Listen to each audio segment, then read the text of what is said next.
আজরাইলও মরবে। আপনাদের কি মনে হচ্ছে যে আজরাইল জান কবজ করতেছি, মরবি না? শেষে যখন দুইজন থাকবে, আল্লাহ আর আজরাইল, আর কেউ নেই। আল্লাহকে আজরাইল ভালো করে খুঁজে দেখে তার কেউ আছে? কয় না, আল্লাহ তন্ন তন্ন করে খুঁজছি, কেউ নেই। আল্লাহকে আছে রে, না আল্লাহ কেউ নেই, মানে ওই যে আছে ওরা খেয়ালই নেই। আল্লাহ তৃতীয়বার বলে আজরাইল ভালো করে খুঁজে দেখো, আছে। আল্লাহ কি আছে? আল্লাহ কয় তুই। কারণ কুল্লুমান আলাইহা ফান, আমি এক আল্লাহ ছাড়া সবাইকেই ধ্বংস হওয়া লাগবে, মৃত্যুর স্বাদ গ্রহণ করা লাগবে, তুই আজরাইল কয় আল্লাহ তাহলে তুমি আমার দান কবজ করো। আল্লাহকে আমার ঠেকা পড়েনি, দান কবজ করার দায়িত্ব তোর। তখন আজরাইল এমন একটা চিৎকার দিবে, দিয়ে বলবে আল্লাহ আমার দান আমার কবজ করা লাগবে। শেষে এসে এই কথা যদি আগে জানতাম আমি এই চাকরি বাদ দিতাম। এখান থেকে প্রমাণ হলো আজরাইলকেও মরা লাগবে। আজকে যারা অহংকার করতেছে কি হনু, কি মনে করতেছেন মরার দরকার আছে না নাই? ঈসা বলতেছে আল্লাহ মানুষ দুনিয়াতে মরার জন্য যায়, আমার মৃত্যু হলো না, আমি চতুর্থ আসমানে, তাহলে আমার কি মৃত্যু হবে না? আল্লাহ বলে ঈসা তোমার মৃত্যু হবে। ঈসা বলতেছে আল্লাহ এই চতুর্থ আসমানে কি আমার মৃত্যু হবে? আল্লাহ বলে না ঈসা আবার তোমাকে দুনিয়াতে প্রেরণ করব। ঈসা বলতেছে আল্লাহ দুনিয়াতে আবার কবে নবী করে প্রেরণ করবা? আল্লাহ কয় ঈসা রে আব্দুল্লাহর এতিম পোলা মুহাম্মদ হলো শেষ নবী, এরপরে আর কোনো নবী নাই, ওই নবীর উম্মত করে তোমাকে প্রেরণ করা হবে। নবী না হয়ে দুনিয়ার না হয়ে ফেরেশতা আল্লাহর হয়েছি উম্মত আপনার, তার তরে শুকুর কোটি বার। ঈসা নবী বিশ্ব নবীর উম্মত হয়ে দুনিয়াতে আসবে। এই খোঁজ খবর শোনার সঙ্গে সঙ্গে এক নিয়তে শুকরিয়া আতান 4 রাকাত নামাজ আদায় করে।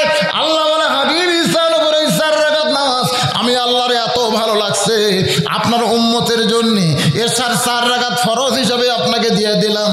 আপনার উম্মতেরা এশার 4 রাকাত ফরজ নামাজ যখন আদায় করবে ঈসা নবীর সমপরিমাণ সওয়াব আমি আল্লাহ দিয়া দিব।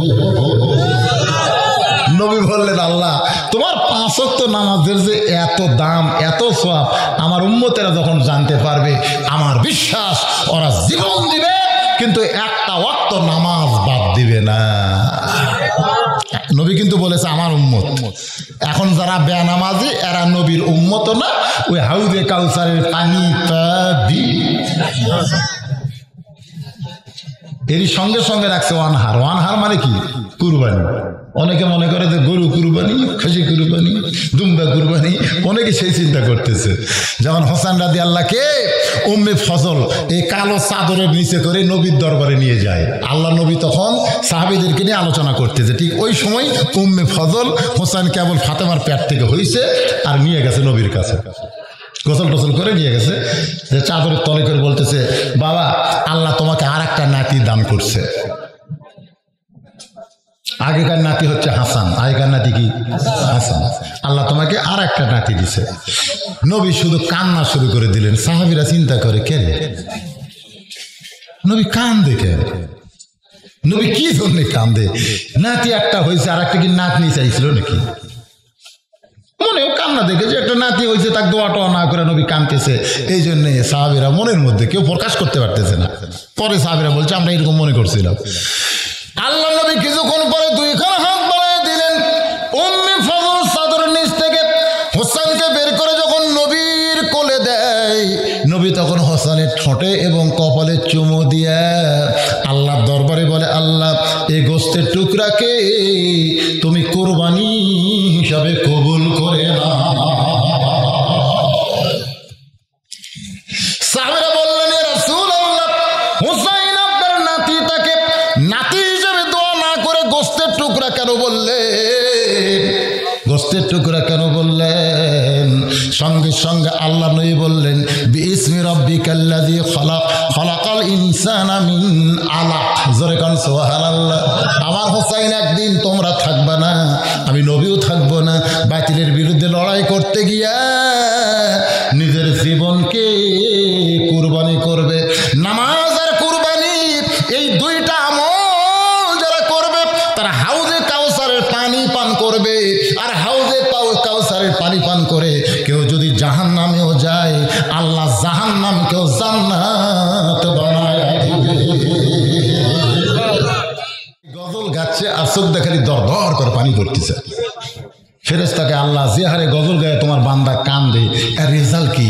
আল্লাহ কয় জাহান্নামী। ফেরেশতাকে আল্লাহ যে হারে কাঁদতেছে এরপরেও জাহান্নাম কেন? আল্লাহ বলে ওই কাঁদতেছে আর মিথ্যা কথা বলতেছে। ইব্রাহিম নবী অগ্নিকুণ্ডে পড়েই নাই, তাহলে কাঁদবে কেমনে? ইসমাইল ছুরির তলে যায় নাই, তাহলে কাঁদবে কেমনে? আর হাজরাকে বনবাস দেয়নি, তাহলে কাঁদবে কেমনে? নবীর শানে মিথ্যা কথা বলে যারা কান্দে, ওই চোখের পানি জাহান্নামের পেট্রোল হয়ে যাবে। দেখবেন আমার এলাকার এক লোক বিদেশি অস্ট্রেলিয়ান গাভি কিনছে 1.5 লাখ টাকা দিয়ে, এখন বাচ্চা আইছে, দাম কয়ে গেছে 2.5 লাখ। কয় লাখ? ওই বেচেনি 3 লাখ নিবি। রাত্রে হঠাৎ কারেন্ট গেছে, ওই ফ্যান ঘুরেছে, ওর ওপর ফ্যান না ঘুরালে ওই গরু খালি ওই কারেন্ট যারা আসেনি গরু হাত ফেল করে মরছে। ওর সেই কান্না ধুলে গড়াগড়ি দিয়ে কান্দে।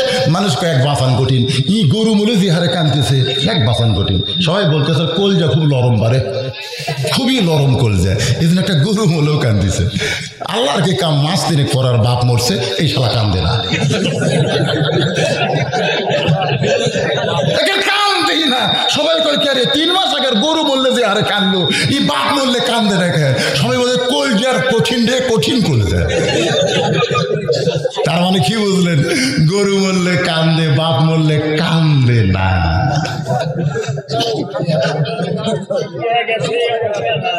শুধু কাঁদলে হবে না, কাদার মতন কাঁদতে হবে। আদম শুধু কান্দো না, কাদার মতন কান্দো। এইবার আদম নবী কাদার মতন কান্দার জন্যে বর্তমানে যেইখানে কাবা ঘর, তখন কাবা ঘর ছিল না, ওই কাবা ঘরের ভিতরে তোবার হালতে একটু চোখ বন্ধ করে কান্দে গিয়ে দেখে জান্নাতের দরজায় লেখা আছে লা ইলাহা ইল্লাল্লাহু মুহাম্মাদুর রাসূলুল্লাহ। আদম বলে পাইছি পাইছি পাইছি। আল্লাহ বলে আদম কি পাইছো? বলে এতদিন 350 বছর লা ইলাহা ইল্লাল্লাহর কাছে কেঁদেছি, আমার কান্না আপনার কবুল হয় নাই। আজকে মুহাম্মদ রাসূলুল্লাহকে ওসিলা করে একটু কাঁদতে চাই। আল্লাহ বলে আদম আর কান্দা লাগবে না, ওই নামটা ওসিলা ধরার সঙ্গে সঙ্গে আমি আল্লাহ তোমার তওবা কবুল করে নিলাম। সঙ্গে সঙ্গে ওই জায়গায় যেখানে তওবা কবুল হয়েছে, ওই জায়গায় আদম নবী এক নিয়তে 2 রাকাত নামাজ আদায় করে। ওই 2 রাকাত নামাজ আল্লাহর এতই ভালো লাগছে, আল্লাহ ডাক দেয় বলে হাবিবুল্লাহ, আদম নবীর এই 2 রাকাত নামাজ আমি আপনার উম্মতের জন্য ফজরের 2 রাকাত ফরজ হিসেবে দিয়ে দিলাম। আপনার উম্মতেরা ফজরের 2 রাকাত ফরজ নামাজ যখন জামাতে আদায় করবে, আদম নবীর সমপরিমাণ সওয়াব আমি আল্লাহ দিয়া দিব। এখন আপনারা বলেন ফজরের নামাজ কি বাদ দেওয়া যায়? যায়। সবচাইতে গুরুত্বপূর্ণ ফজরের 2 রাকাত নামাজ যদি আপনি জামাতের সঙ্গে আদায় করেন, আদম নবীর সমপরিমাণ সওয়াব আল্লাহ আপনাকে দান করবে। আমি 5 ওয়াক্ত নামাজের ওয়াজ করব, তবে কমিটির মধ্যে ভিতরে একটু হয়তো সন্দেহ হচ্ছে যে 5 ওয়াক্ত ফাসালিল রব্বিকে কাউসারের পানি পান করলে আগে লাগবে নামাজ। সে নামাজের ওয়াজ করতেই যদি হুজুর 1টা বাজায়, তাহলে আমাকে কি হবে? এই জন্যে অনুগ্রহপূর্বক কালেকশন, এটা কি কালেকশন মুরব্বী লেখা তো দিলে রুমাল বললে ওরা একটু কালেকশন হয়তো বেশি হবে আশায় আমরা। সেটা কি রুমাল? না, জনগণ এই সময় রুমালের কালেকশন মানে নিবে, মানবেন না আপনারা? যদি 5 মিনিট লাগে কোনো সমস্যা আছে? 5-7 মিনিট। এই 5-7 মিনিট আল্লাহর ঘরের জন্য আল্লাহকে মহব্বত করে রাসূল বলেছেন যে আল্লাহর ঘর বানানো সাহায্য করে, আল্লাহ তাকে জান্নাতে একটা ঘর বানায় দেয়। সেই জান্নাতে ঘর পাওয়ার নিয়তে আপনাদের কাছে ব্যাগ যাবে, রুমাল যাবে। আপনাদের পকেটে যাদের টাকা আছে, এই টাকার মধ্যে যে টাকাটা সবচাইতে আপনি মহব্বত করেন, আল্লাহ বলেছে কোরআনে, লান তানালুল বিররা হাত্তা তুনফিকু মিম্মা তুহিব্বুন। এই সময় কেউ উঠবেন না ভাইজান, উঠলে বুঝবেন আপনি ওঠেন নাই, আপনার শয়তান ঘাট ধরে তুলেছে। হ্যাঁ, শয়তানের ঘাড় ধাক্কা খাইয়েন না। আপনার কাছে রুমাল ব্যাগ যাবে, আর যারা টাকা দেওয়ার জন্য উঠে আসবেন যে হুজুর আমি রুমালে এই 10-20-50 টাকার লোক না, আমি 500-1000 টাকা দেবো, তাহলে 5 মিনিট সর্বসাকুল্যে ঘড়ি ধরে মাত্র 5টা মিনিট আপনাদের সামনে এই মসজিদের জন্য আদায় করবো ইনশাআল্লাহ। সাবেক চেয়ারম্যান মৌলানা শামীম সাবেক চেয়ারম্যান কিছুক্ষণ আগে বসেছিল ভাইজান। আমার শামীম ভাই 1500 টাকা নগদে করছে দান। আল্লাহ তার দানকে কবুল করেন। আল্লাহ নিয়ে গেছে পুরা আল্লাহুম্মা আমিন। এই ওটা বসা করবেন না, নামাজের শোনেন। হাউজে কাউসারের পানি পান করা লাগবে না। হাউজে কাউসারের পানি পান না করলে তো বিপদ ভাইরে। সেই পানি পান করতে গেলে 2টা গুণ লাগবে, একটা হলো নামাজ, একটা হলো কুরবানি। আমি নামাজ দিয়ে আলোচনা শুরু করেছি। দেন আর কে দিছে? ইউনিয়ন সভাপতি আমার ভাই, আওয়ামী লীগের ইউনিয়ন সভাপতি শেখ আমার ভাইজান 1000 টাকা দান করছে। আল্লাহ তার দানকে কবুল করেন। আল্লাহ নেক নিয়ত থেকে আছে, বারাকাল্লাহুম্মা আমিন। লিল্লাহি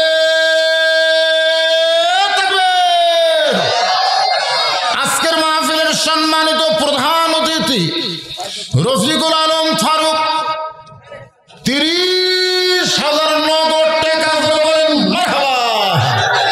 আল্লাহ তার এই বিশাল দানকে কবুল করেন। আল্লাহ যে নিয়তে দান করলো তার নেক নিয়ত নেক আশাকে আল্লাহ আপনি কবুল করেন। মা মারা গেছে, আরে মা মারা গেছে আমার ভাইজানের। আল্লাহ এই দানের ওসিলায় মায়ের কবরকে জান্নাতের টুকরা কবুল করেন।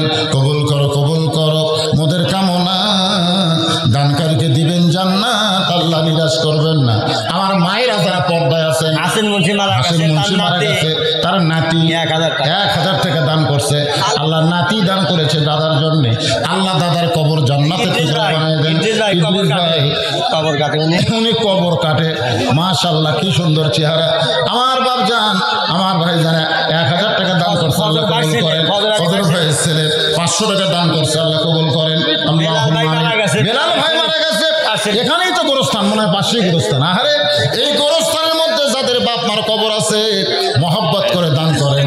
বেলাল ভাই দান করেছে তার বাপ মার জন্য, আল্লাহ কবুল করেন। আল্লাহুম্মা মারা গেছে, মায়ের নাকফুল দান করেছে, আল্লাহ তোমার ঘরে, আল্লাহ মাকে জান্নাতি আল্লাহ কবুল করেন। মেয়ের জামাই মারা গেছে, স্ত্রী মারা গেছে, 200 টাকা দান করছে, আল্লাহ আপনি কবুল করেন। এখন যে মা মারা গেছে তার পরিবার থেকে 8100 টাকা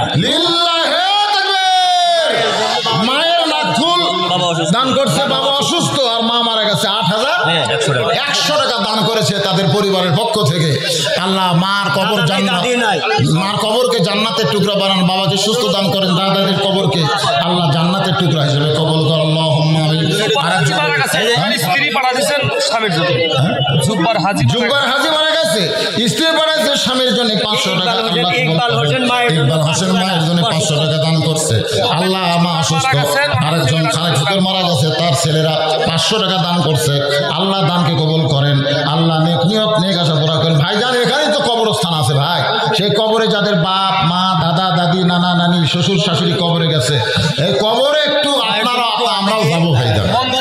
মঞ্জের আলী মায়ের জন্য 100 টাকা দান করছে, আল্লাহ কবুল করেন। বাবা মার জন্য 500 টাকা বাঁচে আছে, বাবা মা হায়াত দারাজ করেন। অসুস্থ হলে আল্লাহ আপনি সুস্থ করে দেন। আল্লাহুম্মা আমিন। আমিন আমিন। মানে বাবা মারা গেছেন তার জন্য। কার বড় বোন? আমার চাচা। ও আপনার চাচা তো বড় বোন, বাবা মারা গেছে। দেখেন মায়েদের মেয়েদের গয়া কিরকম দেখছেন। বাবা মারা গেছে, বাবার বইয়ের মাগফিরাতে 500 টাকা করছে দান। আল্লাহ বাবার কবরকে জান্নাতের টুকরা বানান। আল্লাহুম্মা আমিন। আব্দুর রাজ্জাক ওনার মেয়ে মারা গেছে, মেয়ের রুহের মাগফিরাতে 300 টাকা দান করছে। আল্লাহ আব্দুর রাজ্জাকের দানকে আল্লাহ আপনি কবুল করেন। আল্লাহুম্মা আমিন। এই গামছার আদায় হয়ে গেলে আদায় শেষ। আসেন আর যারা দাঁড়ালেন বসেন, এই বসেন। কোথায় যাবেন? প্রতি ধাপে ধাপে গোরস্থানে যাচ্ছেন। আপনি মনে করতেছেন বাড়ি যাচ্ছেন, আপনার পুঁতি দিছে, তোর কোন কথা ঠিক কিনা? ভালোই তো শয়তানে তালত পড়ে গেছেন। শয়তান বলতে সবাই যাই, কোথায় যাবেন? বাড়ি না তো, বাড়ি নাই, আমাদের বাড়িঘর না, এগুলো সব ভুয়াবাজি, ভুয়া। মিশে মায়াই বন্দি থাইকা করলাম কত খেলা, পশ্চিমে তাকিয়া দেখো তোমার জীবনের ডুইবা গেছে বেলা। এক পলকের নাই ভরসা, মিশে সকল আশা, কখন বুঝি দারুণ ঝড়ে ভাঙবে তোমার বাসা। আমার হীরামন পাখি, আমার প্রাণ পাখি, তোরে কোথায় রাখি পাখি রে, সবই মিশে আর ফাঁকি। ভাইজান যারা দাঁড়ালেন, এখন আবার আলোচনা শুরু হচ্ছে। 5 মিনিট হয়ে গেছে তো, বুঝলেন না? এখন সবাই বসেন, বসেন, হ্যাঁ বসেন, সবাই বসেন, যারা দাঁড়ালেন বসেন। কোথায় যাবেন ভাই?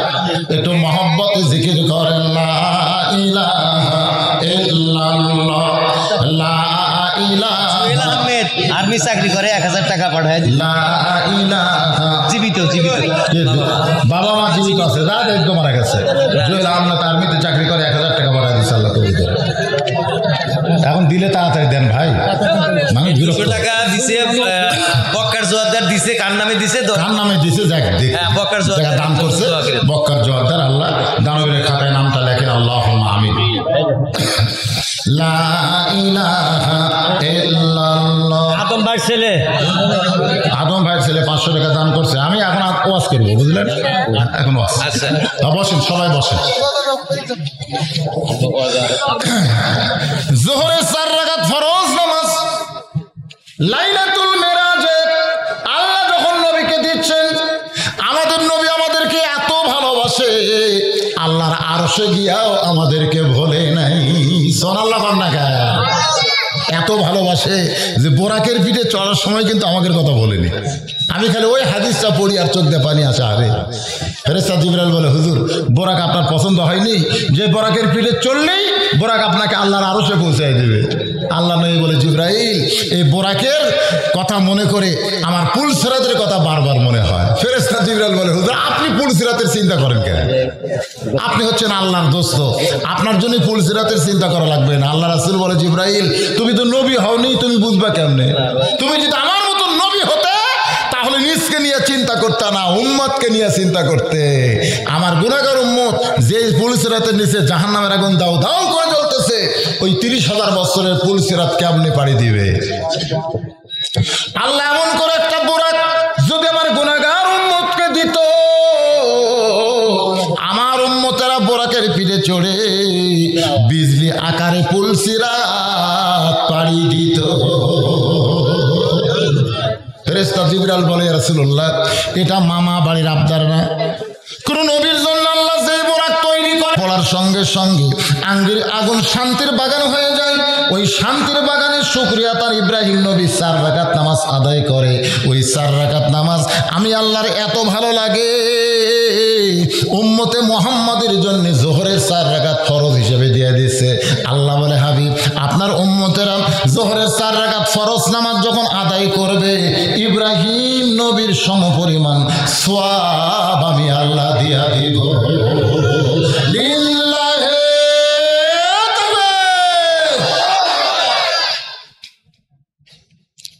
আসরের 4 রাকাত ফরজ নামাজ আল্লাহ যখন নবীর হাতে দেয়, নবী বলে, আল্লাহ এই আসরের 4 রাকাত ফরজ আদায় করলে আপনি আমার উম্মতের উপরে কেমন খুশি হবেন? আসলে আমরা কি খালি নবীর উম্মত না আল্লাহর বান্দা? আপনারা বলেন তো, আমাদেরকে নবী বেশি ভালোবাসে না আল্লাহ বেশি ভালোবাসে? হাসরের ময়দানে যখন আল্লাহর নবী দেখবেন যে আল্লাহ সেই খেপা খেপছে, জাব্বার আর কাহার নিয়ে খালি গুজ দিচ্ছে নবীর সামনে, আল্লাহর সামনে নবীরা পর্যন্ত দাঁড়াবার সাহস পাচ্ছে না, তখন আল্লাহ রাসূল কোরআন থেকে একটা আয়াত বলবেন, লা তাকনাতু মির রাহমাতিল্লাহ ইন্নাল্লাহা ইয়াগফিরুয যুনুবা জামিয়া ইন্নাহু হুয়াল গাফুরুর রাহিম। আল্লাহ বলবেন, হাবিব আপনি জিহারে শেষদাত কানতেছেন, মনে করতেছেন সব উম্মত আপনার, আমার কেউ লয়। তো নবী বলতেছে আল্লাহ আপনার যদি কেউ হয় তাহলে আপনি এত রাগ করে বিচার করতেছেন কেন? একটু একটু দয়া করে বিচার করেন। আল্লাহ কয় নবী গো আপনি যদি এই সিয়ারত বসতেন, আমি যে সিয়ারত বসে বিচার করতেছি এটি যদি বসতেন তাহলে নিরপেক্ষ করা ছাড়া বুদ্ধি নাই। কারণ এই সিয়ারত থেকে নামলি, কিন্তু এটি বসলে আর কারো পক্ষে থাকা যাবে না, নিরপেক্ষ বিচার করা লাগবে। জোরে কোন কথা ঠিক কি না? আর আমাদের বাংলাদেশের বিচারকরা সিয়ারত বসলেই এই জন্যে সবচাইতে বড় বিচারককে আলাইসাল্লাহু বিআহকামিল হাকিমিন। রে নবীকে আমি একটু দেখবার চাই, আপনার দয়াটা দেখবার চাই যে সিয়ারত বসে দয়া করা যায় কিনা। তখন আল্লাহ দেখাবেন। শোনেন বুখারী শরীফের হাদিস শোনেন, আল্লাহ তাআলা একজন বান্দাকে নিয়ে আসবেন। এবার নবীর উম্মত না, এবার আল্লাহর বান্দা। শোনান লাগুন, আল্লাহ একজন বান্দাকে নিয়ে এসে নেকি আর পাপ ওজন করে দেখা যাবে, নেকিও যা পাপও তাই, এটার সমান সমান সমান কি সমান সমান। ফামান ইয়ামাল মিসকালা যাররাতিন খায়রান ইয়ারা ওয়া মান ইয়ামাল মিসকালা যাররাতিন শাররান ইয়ারা। মানে এমন অবস্থা যে নেকিও যা পাপও তাই, দুই পল্লা সমান। আল্লাহ বলে হাবিব আমি বলেছি এক যাররা পরিমাণ পাপ যদি কারো বেশি হয় তাহলে সে জাহান্নামী, এক যাররা পরিমাণ নেকি যদি বেশি হয় তাহলে সে জান্নাতি। কিন্তু আমার বান্দার নেকি আর পাপ সমান, এখন কি করা যায়? তো আল্লাহ নবী বলবে আল্লাহ আপনি আর বান্দার সাথে কথা হোক, আমাকে বাদ দেন। তখন আল্লাহ বলবে এই বান্দা তোর নেকি আর পাপ সমান, তোর বিচার কি? তো বলতেছে আপনি ইচ্ছা করলে আমাকে জান্নাত দিবার পারেন। তা আল্লাহ বলতেছে এই সিয়ারত বসে ইচ্ছা করলে তাহলে দুনিয়ার যে আমি কোরআনে আয়াত এতদিন জনগণকে শুনালাম, তাহলে জনগণ কবি আল্লাহ কলো কি আর সিয়ারত বসে করতেছি কি? তখন বলতেছে আল্লাহ তাহলে আপনি একটা কাম করেন, দেখেন বান্দা আমরা সেই বান্দা, তাহলে আপনি একটা কাম করেন আল্লাহ, আপনি জান্নাত আর জাহান্নাম দুটা বানাচ্ছেন। কারণ যারা পাপ করবি তারা জাহান্নামে যাবি, যারা নেকি করবি তারা জান্নাতে যাবি। কিন্তু আমার তো নেকি আর পাপ সমান, তাহলে আমার জন্য আর একটা জায়গা বানান। তখন আল্লাহ বলবে আমার মাল মশলা যা আছিল সব শেষ, নতুন করে আর কোনো জায়গা বানানো যাবি না। মানে মাল মশলা যা আসলে সব শেষ হয়ে গেছে, জান্নাত আর জাহান্নাম বানাতে নতুন করে আর কিছু বানানো যাবে না। তো তাহলে আমার খবর কি? আমাকে আপনি কি করবেন? আল্লাহ কয় বান্দা তোর একটা খবর আছে, তোর আপন যদি কেউ থাকে তার কাছ থেকে একটা নেকি যদি তুই আনতে পারিস তাহলে তোর নেকির পাল্লা দিয়ে তোকে জান্নাত দিয়ে দেব। তখন বান্দা বলতেছে আল্লাহ আপনি এত দয়ালু, একটা নেকি এক বস্তা আনতেছি, এক বস্তা। বলে এক বস্তা নেকি তোরে কে দিবে? বান্দা বলে আল্লাহ তুমি কি মনে করছো তুমি ছাড়া আমার কেউ নেই?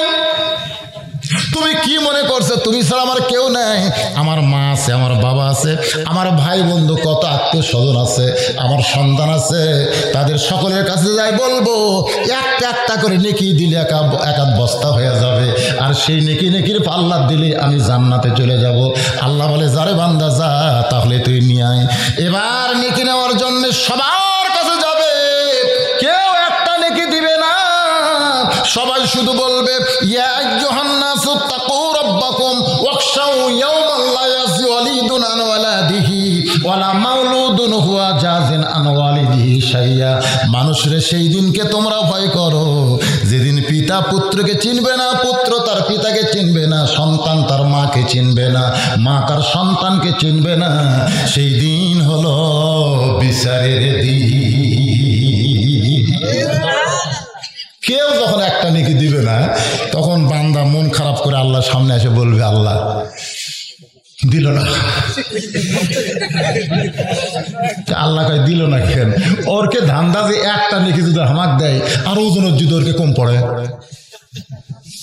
এই জন্য কেউ দিল না। আল্লাহ আমি এখন বুঝলাম তুমি ছাড়া আমার কেউ নেই। আল্লাহ কয় এই বুঝছা তুই এত পরে বুঝলি কে? এই বুঝটা তো দুনিয়াতেই বোঝা লাগতো যে আমি আল্লাহ ছাড়া তোর কেউ লা ইলাহা ইল্লাল্লাহ। খালি মুখে স্বীকার করলে হবে না, অন্তর মেনে নেওয়া লাগবে আল্লাহ ছাড়া আমাদের আপন কেউ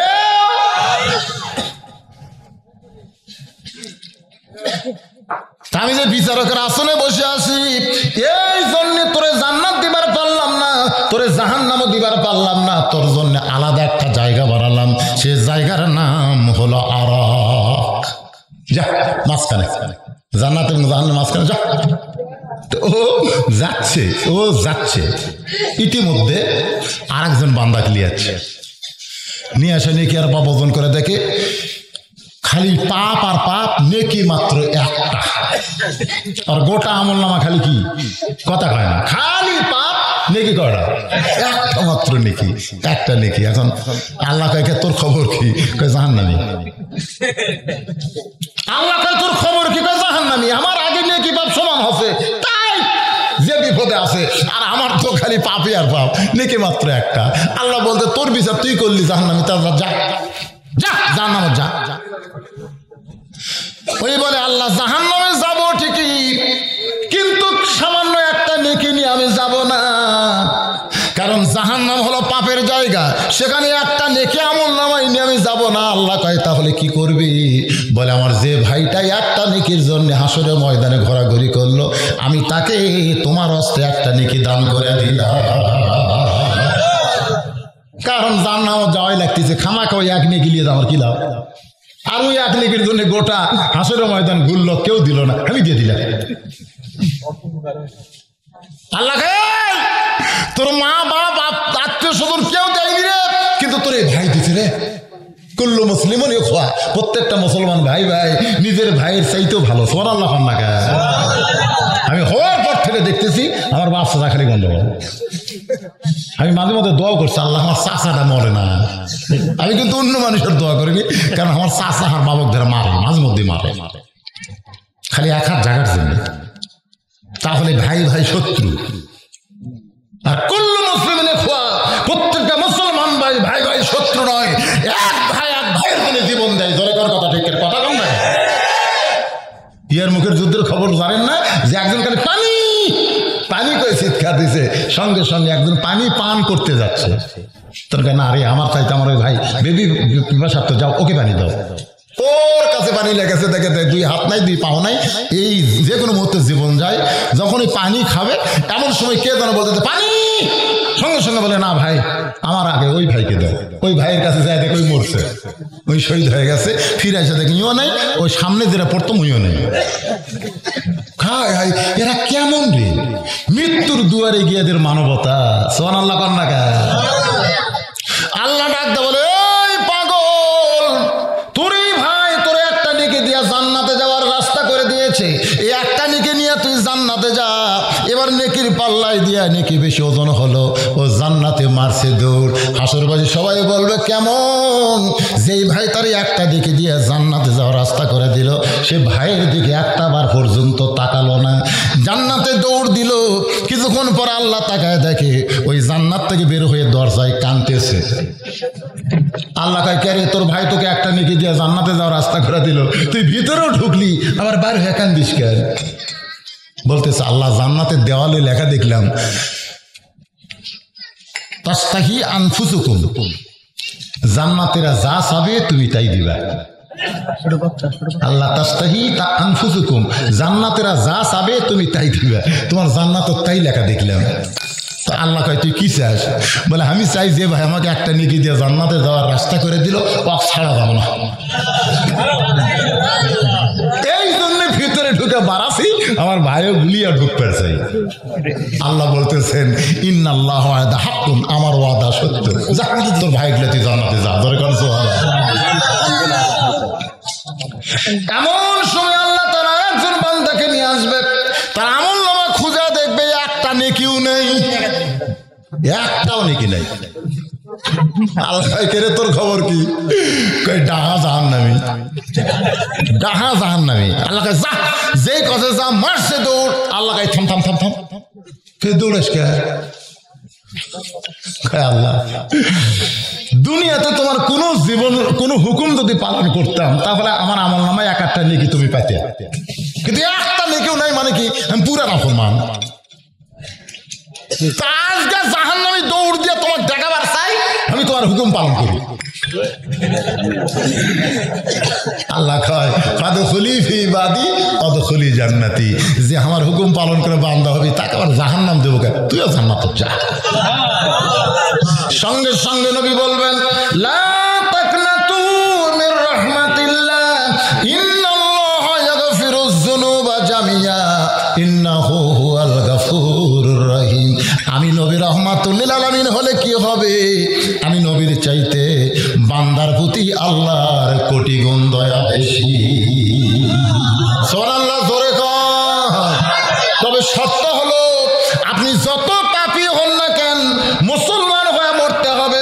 মুসলমান হয়ে যদি মরতে পারেন তাহলে আপনার বিচার হবে, আর বিচার হলেই আল্লাহ পাক আমাদেরকে বিনা বিচারে জান্নাত দিয়ে দিবে। আছেন আমার মুক্তার, আছেন আমার ব্যারিস্টার, সেই বিচারের হাইকোর্টেতে তিনি আমায় করবেন পার। আমি পাপী, তিনি। এই গানটা গাইলে কি গুনাহ হবে নাকি?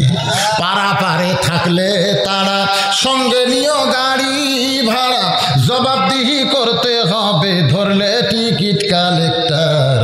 আমি পাপী, তিনি জামিনদার। মারাত্মক কথা। মনের ঘরে তালা দিয়া, কোন মনের ঘরে তালা দিয়া চাবি নিয়া আসেন সাই। আমি অধম সাধ্য কি তার হুকুম ছাড়া বাইরে যাই, হুকুম ছাড়া বাইরে যাই। মনুরে আমার দুই কান্দে দুই মোহরি, লেখিতেছেন ডায়েরি, দলিল দেখে রায় দিবে। টাকা পয়সার নাই কারবার, সবাই বলেন আছেন আমার মুক্তা নাই, আছেন আমার ব্যারিস্টার, সেই বিচারের হাইকোর্টেতে তিনি আমায় করবেন পার। আমি পাপী, তিনি জামিনদার।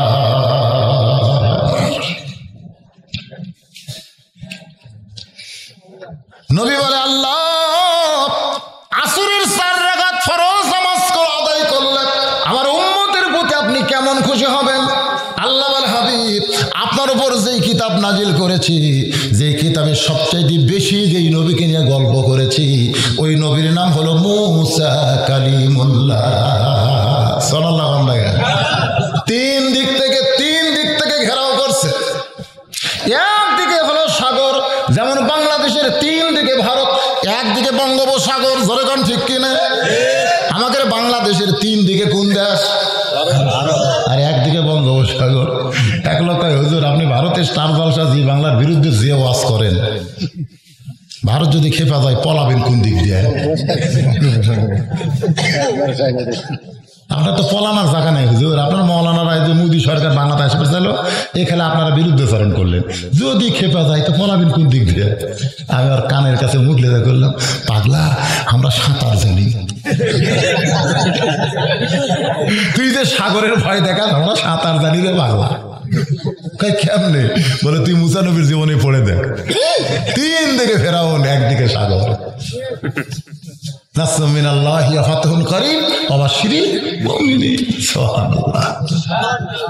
আপনি কি মনে করছেন সাঁতার জানি না? সাঁতার জানি না? যাদের মধ্যে আল্লাহর কোরআন আছে তাদের সাঁতার জানার শিক্ষা আছে। আপনারা পেপার পত্রিকার খবর মানচিত্র দেখে চিন্তা করতেছেন যে 3 দিকে ভারত, একদিকে সাগর। একবার তাবারাকাল্লাযী বিয়াদিহিল মুলক, আল্লাহর কোরআনের খবর পড়ে দেখেন, কোনো দিকে ভারত নাই, সব দিকে আল্লাহ। কথা ঠিক কি? আপনারা জানেন যে গজওয়াতুল হিন্দ হবে, একটা যুদ্ধ হবে হিন্দুস্তানে, জানেন? সেই যুদ্ধে আল্লাহ তাআলা গোটা বিশ্ব মুসলমানের পায়ের তলে দিয়ে দিবে। বেশি দেরি নাই ভাই, এখন থেকে একটু সকালবেলা ঘুমোর থেকে উঠে ফজর নামাজ পড়বেন জামাতে আদায় করে আসে, আধ বা খানিক ভিজা বুট বোঝেন, ভিজা বুট খাইয়া খানি সকালে কমপক্ষে 15 মিনিট হেঁটিয়া তারপরে এসে সূরা ইয়াসিন পড়বেন, সূরা মূল পড়বেন, কোরআনের 10টা আয়াত পড়বেন, 10টা হাদিস পড়বেন, তারপরে আপনি ইনশাল্লাহ যা ইচ্ছা খাবেন, অসুবিধা নেই। মোটামুটি শরীরটা একটু ঠিক করার দরকার আছে, কথা বল না কেন? হয়তো বলবেন হুজুর আমার জীবনে যদি গোজাতুল হিন্দ না আসে তাহলে আমার খামাখা ব্যায়াম করে লাভ কি?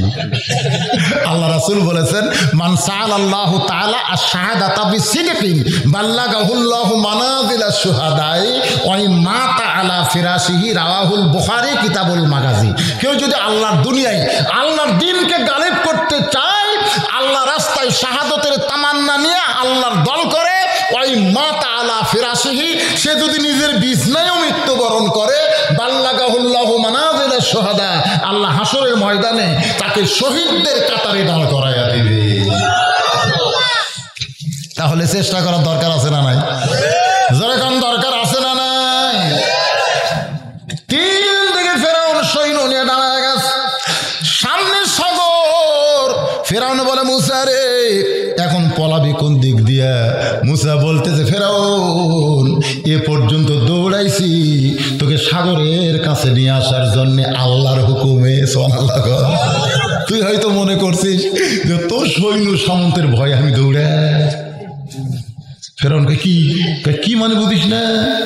তোর খুন জাগাত মরণ হবি, সেটা লেখা থেকে আজকে ফেরাউনেরা মনে করতেছে ক্ষমতার চেয়ার বসে আছে হামাগর লড়াইকে। আল্লাহ কয় উঠি কিছুই হবি না, জাগা মতো মার হবি। জোরে কোন কথা ঠিক?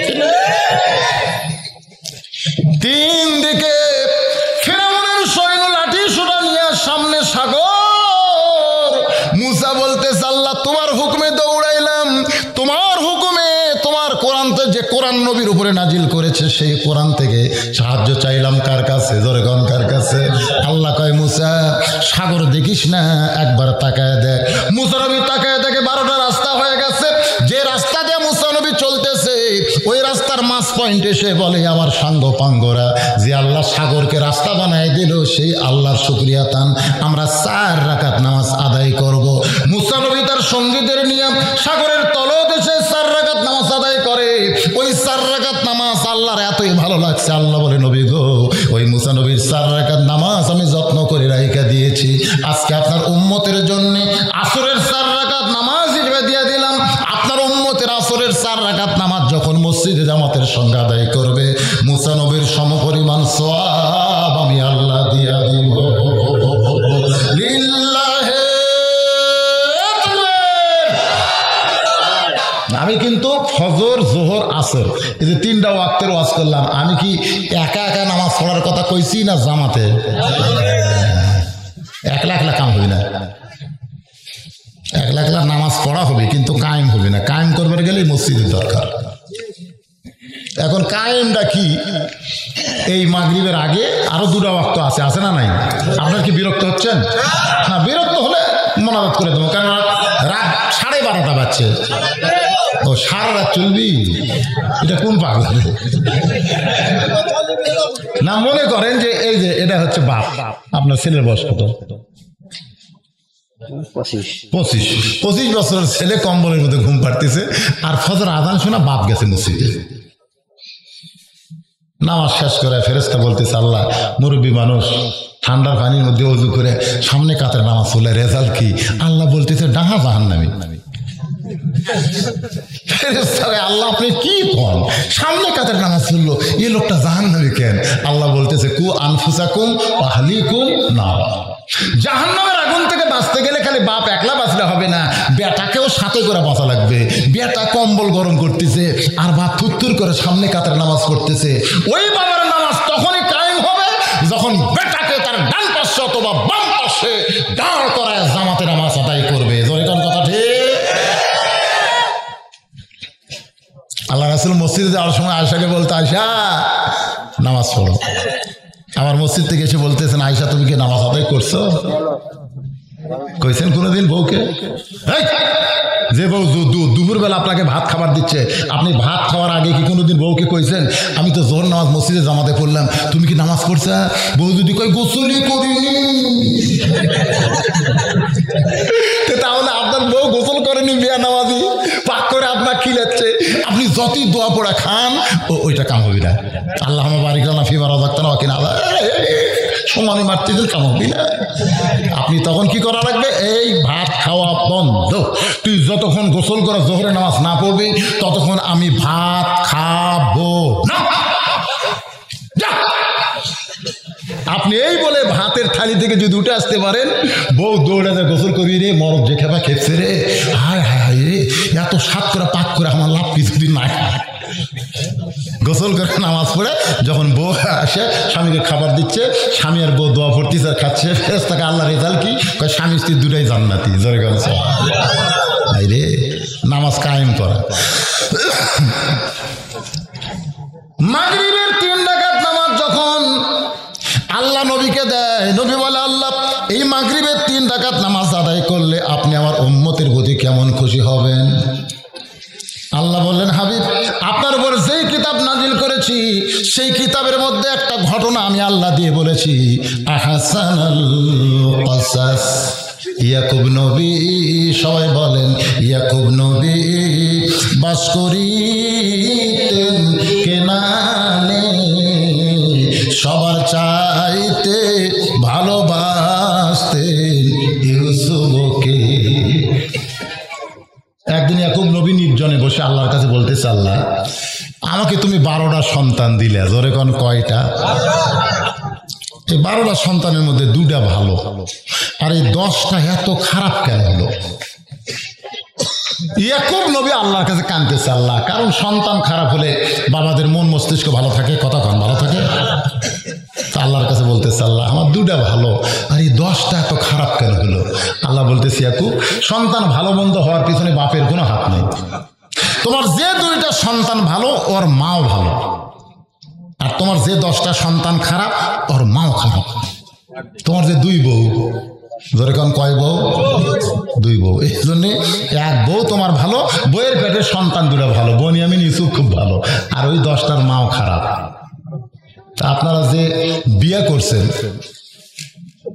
আপনাদের বউগুলা কেমন?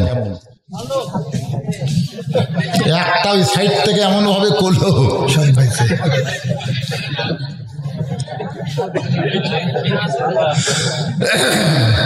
আমার এলাকার অটো ভ্যান চালায়, বুঝলেন? ওই আচ্ছা আমার কাছে টাকা 10,000 খরচ নেবে। আমি বললাম, কে ভাই 10,000 টাকা কি করবি? হুজুর হঠাৎ বইয়ের পেটের বেদনা উঠছে, বউ আমার সিজার করবি। কি করবি? সিজার করবি। কে রে? আমার 3টা মেয়ে হলো, আমার বইয়ের পেট থেকে 3টা মেয়ে হলো, আমার তালা লাখ লাখ টাকা দিল, আমার বইয়ের সিজার করা লাগলো না, আর তুই ভ্যান চালাস, তোর বইয়ের সিজার কেন? হুজুর যেদিন তাই পেটে যাচ্ছে সেদিন তাকে বউ নিয়ত করছে সিজার করে বাচ্চা হবে। আমি বললাম, তাহলে কবি যে গান গাইছে, কি বলবো প্রসবের কথা, মা বিনে সেই ব্যথা কেউ তো বুঝিবে না, মাজন ঠেকিয়া সন্তানের দায়, অকালে মা মারা যায়, কেন সে মায়ের ভক্তি করো না, এমন দরদি ভাবে কেউ হবে না আমার মা, মা গো। আমার দাদি কইছে, তুই যখন জন্ম নিল ভাই, তো কায়না বার করতে তোর মাথা লম্বা হয়ে গেছিল। মাথা কি হয়েছিল? লম্বা হয়ে গেছিল, পরে তো থাবড়ে থাবড়ে সেই মাথা গোল করা লাগছে। চিন্তা করছে? আমার মায়েরা বোনেরা, এই সিজার করা কিন্তু আজ থেকে 10-15 বছর বাংলাদেশে তেমন ছিল না, জোরে কোন কথা ঠিক কিনা? কিন্তু এখন ডাক্তাররা টাকা মেরা খাওয়ার জন্যে এই বুদ্ধি করছে, মা সিজার লাগবে না, নর্মালি যদি বাচ্চা হয়, ওই বাচ্চা ভালো হয়, ওই বাচ্চা আল্লাহওয়ালা হয়ে যায়। হয়তো বলবেন, হুজুর তাহলে ইয়াকুব নবীর 10টা সন্তানকে সিজার করা নাকি? সিজার করা না, আমি বুঝানোর জন্য বলতেছি, আমার মায়েরা আপনাদের এত দাম কেন? মায়েরা খোটা দুধের দাম, কাটিলে গায়েরই চাম, পায়ের জুতা বানাইলেও ঋণের শোধ হবে না, এমন দরদি ভবে কেউ হবে না আমার মা। আমি এই জন্যেই মায়েদেরকে পক্ষে আগে কিছু কথা কইলাম, কারণ মায়েদের বিরুদ্ধে কিছু কথা আছে না নাই? কি বিরুদ্ধে? আমি কোরআন হাদিস খুঁজে মায়ের বিরুদ্ধে কোনো কথা নাই, কিন্তু যে মায়েরা আল্লাহর হুকুমের মধ্যে চলে না তাদের বিরুদ্ধে কথা আছে। জোরে কোন কথা ঠিক কি? আপনারা বলেন তো, ফাতেমা, মা ফাতেমার বিরুদ্ধে কোনো কথা আছে? আচ্ছা, বরং প্রত্যেকটা জুম্মাই ইমাম সাহেব আপনাকে শোনাচ্ছে, এই জুম্মাতেও শোনাই, সাইয়্যিদাতুন নিসায়ে আহলিল জান্নাহ, শোনাই না? ফাতেমা তো জোহরা,